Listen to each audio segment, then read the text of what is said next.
Hi everybody, welcome to my channel.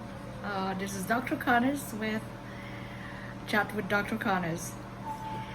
So yesterday, for the first time in several months, I went back to my podcast again.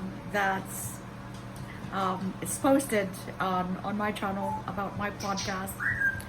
In my podcast, I just don't discuss about public health. Even though I am a doctor of public health, I just don't talk about that. I talk about various things in my podcast, from public health to social issues, to basically to everything, every thing that is happening that concerns us in our day-to-day life. So you'd probably notice the difference that today I'm feeling a little upbeat. And I'm also posting from my home, from my house. And I am not feeling unwell. So I'm a little, and I'm heating up my lunch. So I'm in my kitchen, I'm heating up my lunch. And that sound that you hear from the background is my parrot. She talks. So one aspect of my life, other than trying to survive my autoimmune disease, it is also I rescue animals.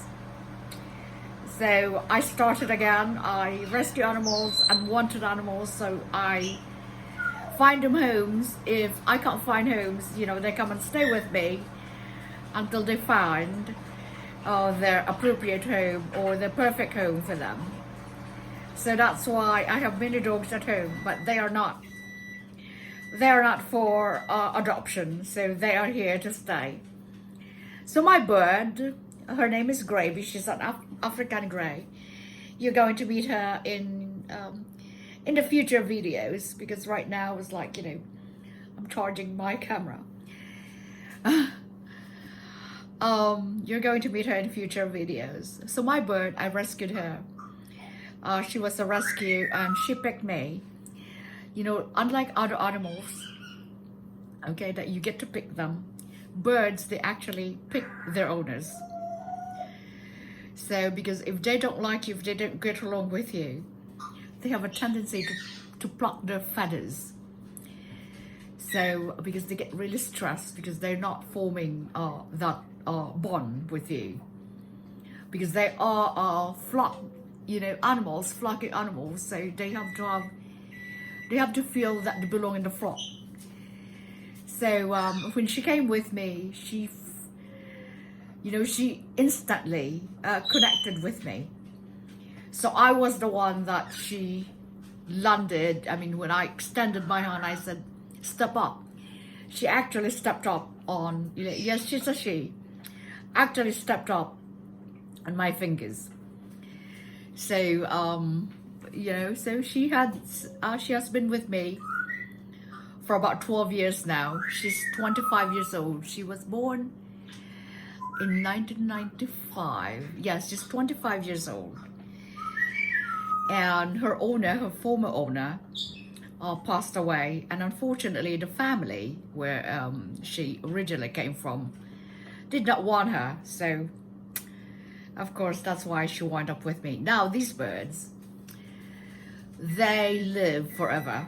Just 1 second, because I'm going to get my soup. So, as usual, my studio is always my kitchen, because it has the best lighting. It's not quite finished yet, so I have made some chicken soup, the Filipino way. Chicken soup the Filipino way is filled with chayote, or sometimes unripened papaya. I put some also pepper leaves, green pepper leaves. I still have it in my garden. So I put that and lots of ginger. That's actually the secret to the Filipino chicken soup. It's called tinola or tinola. Anyhow, so that's all right for all of you there. Myasthenia gravis sufferers. So this is one of those days where I feel really good, where there's not even a trace of the disease. This is like 6 days post my, no, 5 days post my treatment on Monday. So I feel really good. I was able to go to sleep last night. That is actually the culprit of my slowly succumbing to crisis when I don't sleep because of the crumbs. I mean crumbs, sorry. Because of the spasms, you know, the spasm of my legs. So here you go. I put my makeup on today. And I'm usually just no makeup coming here, and when I come in and record, you know, I'm usually in the treatment. So here I am. Anyhow, 5 days post treatment, I am feeling the difference. All right, in my chemistry, for some reason, I have the tendency to my magnesium level tend to go low. So that's, of course, you know, can contribute to the spasms, and also my potassium. Now, I take a lot of medication already because I know that a lot of these symptoms that I do feel, it can be attributed to the fact that I have been in treatment for quite a while. And of course, if your body has been taking all this medication, you know, they have to have a tendency to impact a little bit of your biology or physiology, I mean. So, not biology, physiology, I'm so sorry. So it's just like, you know, my mind, I'm just so excited right now that I feel good. So, you know, when I feel good like this, it's like I can't, you know, I'm so excited that I want to do everything. You know, like I want to do this, I want to go out, I want to go to supermarkets, I want to go take a walk.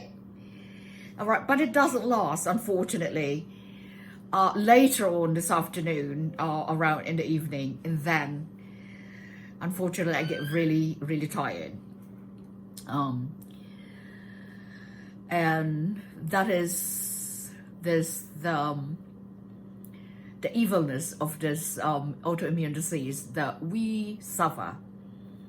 And for those of you who are familiar with this disease, it is unpredictable. Anyway, so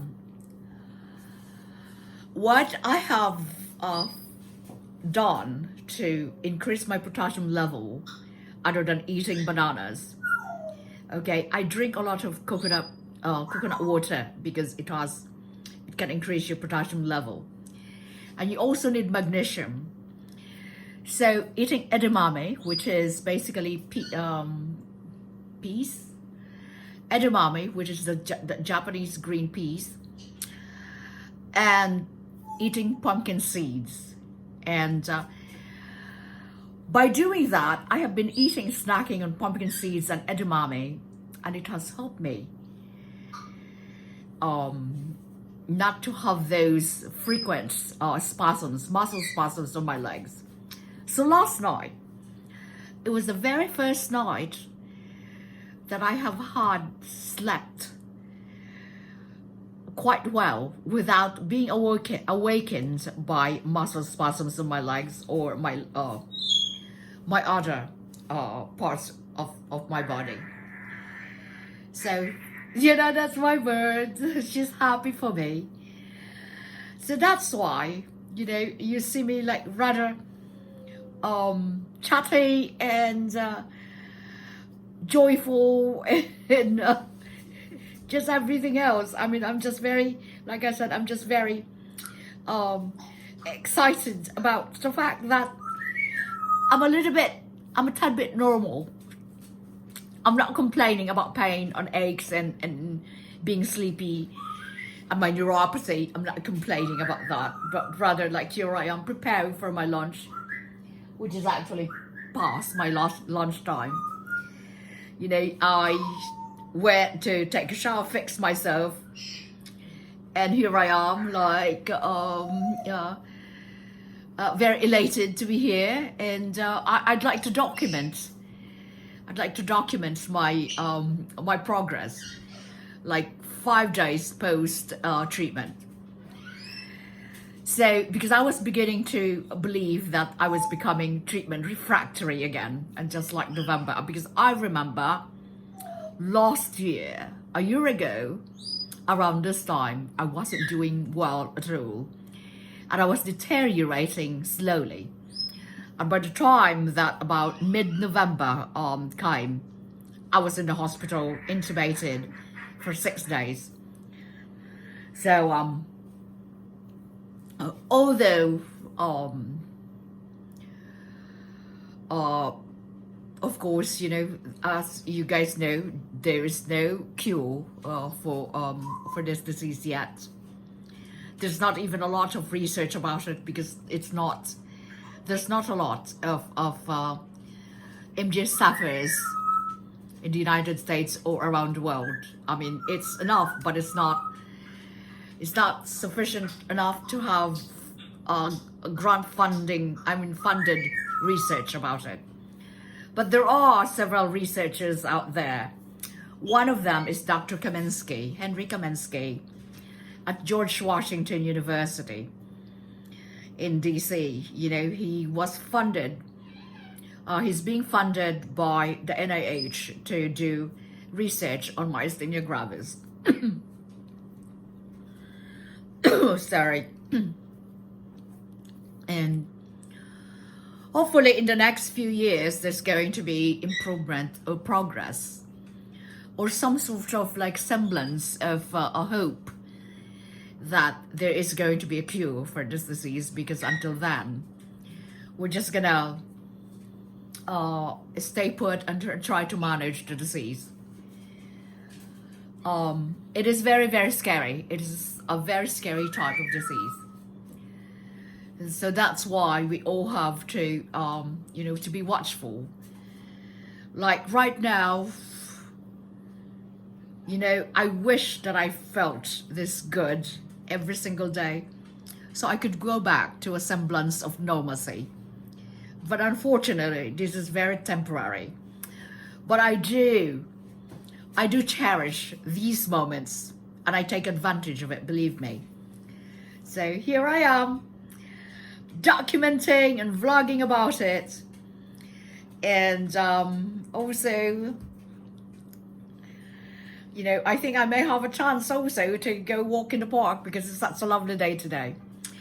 So anyway, everybody, thank you so much for watching my channel. Please support me, because I would like to not just document my experiences with this disease, but also the day-to-day life and everything else that's happening about you know, from the perspective of an everyday person, of the everyday individuals, about what's happening in our world. So, and I'd like to share that with you. Please subscribe and share. And I do appreciate you all guys so much. And thank you again. And don't forget to subscribe. This is Dr. Connors. And with Chat with Dr. Connors. Until next time, thank you all so very much.